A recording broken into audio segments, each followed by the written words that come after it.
Siku 3, 4 mpaka 5 ukiwa period hazikuwezi kukufanya wewe uwe kichaa ambapo ujilazimishe kushiriki tendo la ndoa ukiwa katika siku zako. Lakini pia na wewe mwanaume usimforce mwenza wako kushiriki naye tendo la ndoa akiwa yuko period, akiwa katika siku zake, kwa sababu haya ndo madhara ambayo mtenda kuyapata wote wawili, mwanamke na mwanaume, mkishiriki tendo la ndoa mmojawapo akiwa katika siku zake, na maanisha ni mwanamke.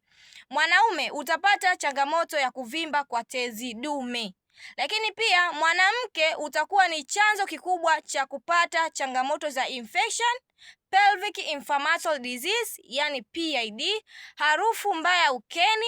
pia itapelekea kupata maumivu makali sana ya tumbo, lakini pia hali hii itapelekea kutokwa na damu ya mapande makubwa na kuongezeka kwa kubleed kwa muda mrefu. Kumbuka